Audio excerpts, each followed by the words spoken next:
ஆஹ் வாழ்வோம் வாழ வைப்போம். சித்தர்கள் அருள்குடில் அறக்கட்டளை குருமா அப்பன் அவர்கள் அருளார்.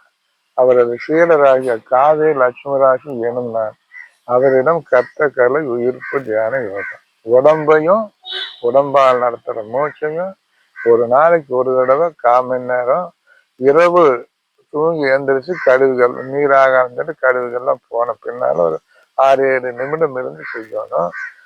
அது காரணங்கள் முறையா இருக்கு. சரி, அப்படி இன்னைக்கு கோயில்களுக்கு போனோம்னா இந்த வில்வ இது சைவ சிவன் கோயிலுக்கு போனா கொடுப்பாங்க. என்னுடைய உண்மையான குணம்னா அளவு கடந்து கிடக்கு. பூராத்தையும் வரிசைப்படுத்திட்டு இருக்கிறதுக்கு இல்லை. இந்த இலையை பாருங்க, பெருசா வேண்டாம். பாருங்க, இந்த அளவுக்கு கொஞ்சம் இலைய இரவே ஒரு கிண்ணத்துல போட்டு, அது கோயில போனீங்கன்னா இந்த தாம்பர கிணத்துல தாம்பர கண்டையில தென்னை அந்த இதை கொடுப்பாங்க, தீர்த்தம்னு சொல்லி கொடுப்பாங்க.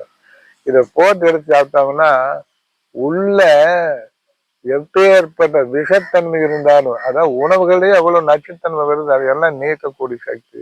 அது மட்டுமல்ல, முடியிலிருந்து உள்பகுதி வரைக்கும் இருக்கிற ஒரு நீர்த்தன்மைகளை, வாய்வுத்தன்மை, பித்தத்தன்மை, எப்படி முடிக்கால் வரைக்கும் ஆவி மாதிரி அனுப்போம், கழிவு வாசல்கள் முழுசா அனுப்போம்.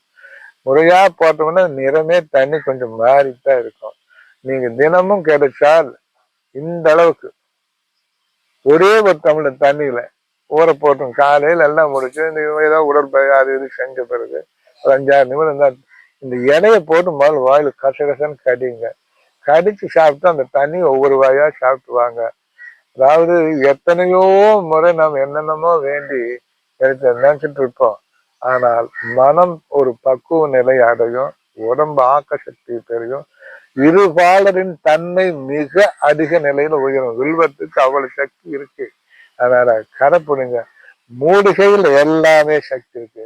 நமக்கு அடையாளம் தெரியாம குணம் தெரியாதனால தெரிஞ்சது மட்டும் சொல்லிருக்கோம், பாக்கி ஆகாது.